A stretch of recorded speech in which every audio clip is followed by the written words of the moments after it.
নমস্কার। সন্ধ্যের আড্ডার বিশেষ নিবেদন অলৌকিকের আরেকটি পর্বে আপনাদের স্বাগত জানাই। আজকে আপনাদের জন্য পার্থ চট্টোপাধ্যায়ের লেখা বাদুড়।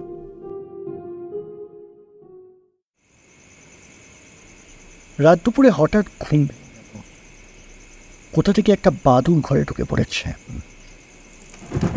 তার টানার ছটপটানিতে মশারিটা ঢুলে ঢুলে উঠছে।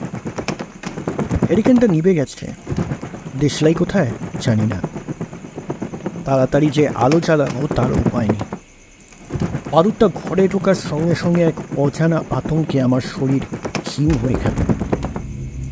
আমি খুব সাহসী নই, কিন্তু অকারণে আতঙ্কগ্রস্ত হবার মতো পলকা নার্ভ আমার নেই। আমি খবরের কাগজের রিপোর্টার। অনেক দুর্গম জায়গায় আমাকে প্রায়ই যেতে হয়, একা একা রাত্রিবাসও করতে হয়। আজ তবু এই ঘরে আমরা তিনজন আছি। আমি, আমার ফটোগ্রাফার সমরেশ মিত্র, আর একজন তৃতীয় ব্যক্তি নাম রিচার্ড ব্যাক্সটার, এক মধ্যবয়সী ব্রিটিশ বোটানিস্ট। বাড়ি হংকংয়ে। আমছড়া ফরেস্ট বাংলোর এই 4 বেডের ঘরে গত 2 দিন ধরে আমরা এই তিনজন আছি। পাশের বিছানায় ঘুমোচ্ছিল সমরেশ। আমি ডাকলাম, সমরেশ, এই সমরেশ। সমরেশ জেগে উঠল, ঘুম চোখে জবাব দিল, এই কি? তোমার কাছে টর্চ আছে? টর্চটা একটু মারো তো। ঘরের ভেতরে কি যেন একটা ঢুকেছে। সমরেশ টর্চ বার করল। তারপর মশারি ফুঁড়ে ফোকাস ফেলতেই কালো একটা প্রকাণ্ড বাদুড়, 2 ছোট কুতকুতে চোখ জলজল করে উঠল। বাদুড়টা খুব নিচ দিয়ে বৃত্তাকার উড়ে চলেছে। তার পাখার বাতাসে মশারি কেঁপে কেঁপে উঠছে। শো শো একটা আওয়াজ, অনেক দূর থেকে ঝড় আসার আওয়াজ যেমন শোনা যায় ঠিক তেমনই। সমরেশ বলল, রিচার্ডটা কোথায়? রিচার্ডের বিছানা ঘরের এক কোণে। এখান থেকে অন্ধকারে ঠিক দেখা যাচ্ছে না রিচার্ড তার বেডে আছে কিনা, কিন্তু এত হুটোপুটির মাঝেও তার ঘুম ভাঙছে না, এটাই আশ্চর্য। আমি ডাকলাম, রিচার্ড, রিচার্ড। কোনো উত্তর নেই। সমরেশ এবার টর্চ ফেলল রিচার্ডের বিছানায়। বিছানা ফাঁকা। দরজার দিকে আলো ফেলতে দেখা গেল ছিটকিনি খোলা। আমাদের ঘরের সঙ্গে বাথরুম বাইরে। রিচার্ড হয়তো কখন উঠে দরজা খুলে বাথরুমে গেছে, আর সেই ফাঁকে ঢুকে পড়েছে বাদুড়টা। আমি তাড়াতাড়ি মশারি ছেড়ে নিচে নামলাম। চেঁচিয়ে বললাম, সমরেশ, তুমি দরজার দিকে টর্চের আলো ফেলো, তা না হলে বাদুড়টাকে তাড়ানো যাবে না। ঘরের জানলা আছে 2, কিন্তু জানলায় লোহার জাল দেওয়া। জানলাটা দিয়ে দেখা যায় ফাঁকা মাঠ, মাঝে মাঝে 2-4টে শাল গাছ, তার পিছনে পাহাড়ে ঢাকা ঘন জঙ্গল। এখান থেকে লোকালয় অনেক দূর, শুধু চৌকিদারের বাসাই বাংলোর পেছনে। তাছাড়া কাছে পিঠে মানুষজন নেই, অনেকই দূরে। পাহাড়ের ফাঁকে ফাঁকে আলো দেখা যায়। শহরের নাম মহুয়া মিলন। তার বিদ্যুতের আলো জ্বলে জোনাকির মতো। সমরেশ টর্চ ফেলল দরজার দিকে। আমি ঘরের কোণ থেকে লাঠিটা নিয়ে বাদুড়টাকে খোঁচাতে লাগলাম। প্রথমবার একটু তাড়া দিতেই বাদুড়টা একেবারে যেন আমার নাকের পাশ দিয়ে সজোরে এক পাক ঘুরে গেল। 1 সেকেন্ডের জন্য এক ধরনের হিমেল হাওয়া স্পর্শ পেলাম। মনে হলো বাদুড়টা যেন ডানা দিয়ে আমাকে ঝাপটা মারার চেষ্টা করছিল। একটুর জন্য লক্ষ্যভ্রষ্ট হয়েছে। আবার প্রাণপণ শক্তিতে আমি লাঠি দিয়ে বাদুড়কে ভয় দেখাবার চেষ্টা করলাম। বাদুড়টা এবার আরেকবার আমাকে লক্ষ্য করে নিচে নেমে এলো। তারপর আমার চুলগুলো স্পর্শ করে সোজা উপরে উঠে গেল। আমার সারা দেহ ঝিমঝিম করতে লাগলো। সমরেশ বলল, তোমার দ্বারা হবে না, আমি দেখছি, নাও টর্চটা ধরো। আমি আতঙ্কিত কণ্ঠে বললাম, না না সমরেশ, থাক। তার মানে সারা রাত বাদুড়টাকে আমাদের এভাবে উৎপাত করবে নাকি? বলতে বলতে সমরেশ এসে আমার হাত থেকে লাঠিটা কেড়ে নিল। তারপর বাদুড়টাকে লক্ষ্য করে ছুটে গেল। আমার হাতে টর্চের আলো খাচ্ছে। আমি দেখতে পেলাম বাদুড়টা ছোঁ মেরে সমরেশের খুব কাছে নেমে এলো। তারপর তার পাখা দিয়ে সমরেশকে নিমেষের মধ্যে ঝাপটা মারল। একটা অস্ফুট আর্তনাদ করে সমরেশ বসে পড়ল। কি হলো? সমরেশ বলল, কিছু না, হতচ্ছাড়া বাদুরটাকে আজ আমি মেরেই ফেলব। এই সময় ঘরে ঢুকলো রিচার্ড। কি ব্যাপার, কি হয়েছে? আমি বললাম, বাদুর।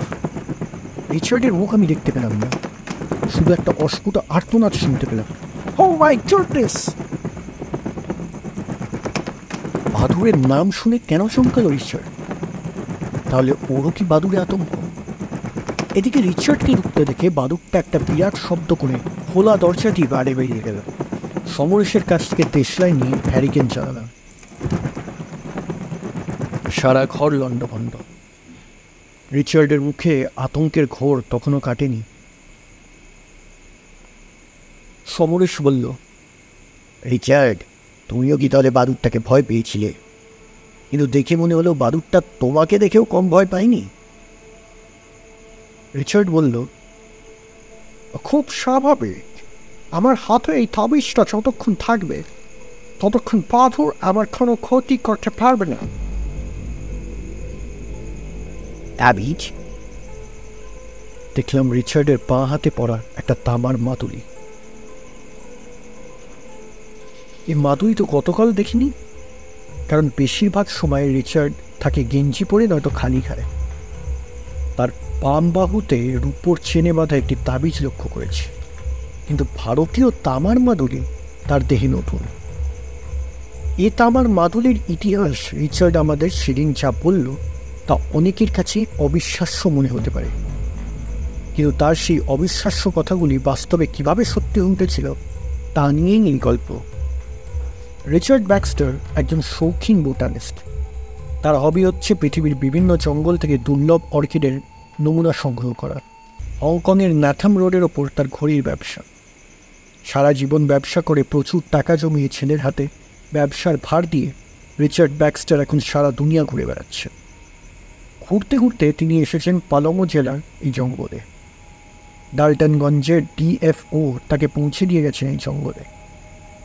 রিচার্ডের সঙ্গে ভারত সরকারের পররাষ্ট্র দপ্তরের সেক্রেটারি জগৎ মেহতার পরিচয়পত্র ছিল, কাজেই কোনো অসুবিধা হয়নি। আমি ও সমরেশ আমছেড়িয়া এসেছি আমাদের ইংরেজি সাপ্তাহিকের একটা ফিচার করব বলে, ফরেস্টস ইন ছোটানাগপুর। এই পর্যায়ে এক সচিত্র লেখা তৈরি করতে হবে। আমরা আমছেড়িয়া বাংলোয় এসে দেখি রিচার্ড সেখানে গত 5 দিন ধরে আছে। বাংলোয় ওই একটিমাত্র ডরমেটরি টাইপের ঘর। আর একটি ঘর আছে, সেটি ডিএফও এলে খুলে দেওয়া হয়, নয়তো সবসময় তালাবন্ধ থাকে। বাদুরটাকে তাড়িয়ে দিয়ে সে রাতে আমার আর ঘুম হলো না। রিচার্ড ব্যাক্সটারের গল্প শুনতে লাগলাম। রিচার্ড বলল, দেখো, পঠানি আমার প্রধান হবি হলেও অলৌকিক শক্তির ওপর আমার বরাবর আগ্রহ আছে। এর মধ্যে বাদুর সম্পর্কে আমি অনেক পড়াশোনা করেছি। বাদুর হলো অশুভ শক্তির প্রতীক, ভয়াল ভয়ঙ্কর তার রূপ, তাই না? ওইটুকু ছোট প্রাণী, কিন্তু কি বিভৎস এবং কি হিংস্র! আমি উইচক্রাফটের অনেক বইতে পড়েছি। বাদুরের রক্ত মেখে ডাকিনীরা নিজেরা বাদুরের রূপ ধারণ করে আকাশে উড়ে বেড়ায়। ফ্ল্যাগ জাতিদের মধ্যে একটা বিশ্বাস প্রচলিত আছে, একটি মাদুলির মধ্যে বাদুরের হৃৎপিণ্ডটা পড়ে সেই মাদুলি পড়লে সমস্ত ইচ্ছা পূর্ণ হয়। ও নিগ্রোদের মধ্যে এই ধরনের প্রচলিত আছে যে ভূতেরা অনেক সময় বাদুরের রূপ ধারণ করে। আবার ভূত তাড়াবার মন্ত্রও আছে, যেমন একটা কালো বেড়ালের রং বাঁ দিকের কাঁধ গলিয়ে মাটিতে ফেলে দিয়ে বলতে হবে, state stat turn to A back. সঙ্গে সঙ্গে ভূত ছেড়ে যাবে। ম্যাডাগাস্কারের লোকেদের মধ্যে আজও বিশ্বাস জাদুকর আর অপরাধীরা মরে গিয়ে বাদুর হয়ে জন্মায়। আমি বললাম, ভারতবর্ষের লোকেদের মধ্যে বিশ্বাস চক্রাকারে মাথার উপর যদি বাদুর ওড়ে তাহলে ভীষণ অমঙ্গল। আমার বাবার মৃত্যুর কয়েকদিন আগে আমাদের বাড়িতে ঘরের ভেতর একটা বাদুর ঢুকে পড়েছিল। ঠিক এই দিনকার মতন মাথার ওপর ঘুরছিল বাদুরটা। সেই থেকেই বাদুরকে আমার দারুণ ভয়। রিচার্ড বলল, আজ তোমাদের ভয় পাওয়ার কোনো কারণ নেই। আমি জানতাম এই বাদুটা আজ রাতে আসবে, এবং আসলেও কিছু করতে পারবে না, কারণ আমার রক্ষা কবচ আমার এই হাতে। তার মানে? আমি প্রশ্ন করলাম। রিচার্ড তার মাদুলিটা দেখিয়ে দিল। বলল, এর মধ্যে পোড়া আছে এক কালো পারুয়ের হৃৎপিণ্ড।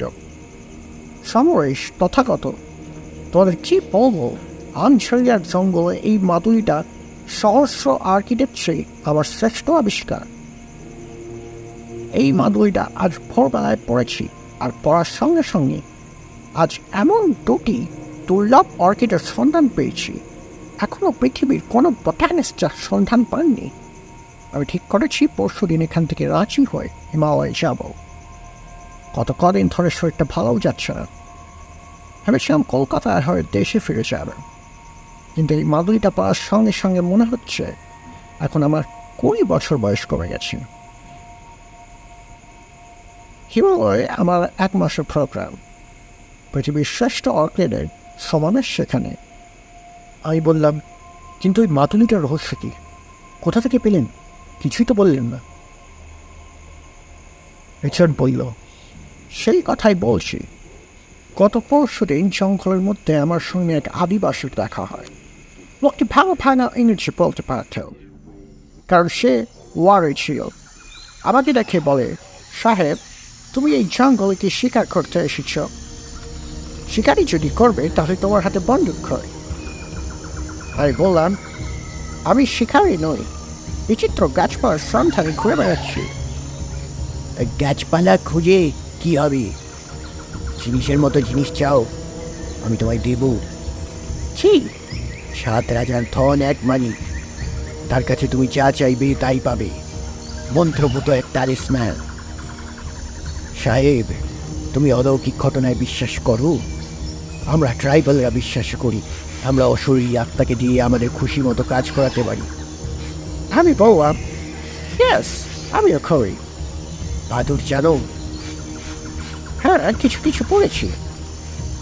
তোমাকে বাদুরের হৃৎপিণ্ড দিয়ে ট্যালিসম্যান তৈরি করে দিতে পারি। অমাবস্যার রাতে একটি বাদুরকে ধরে ছাইয়ের ওপর রেখে কেটে তার হৃৎপিণ্ড বার করে নিতে হবে, 1 ফোঁটা রক্ত যেন বাইরে না পড়ে।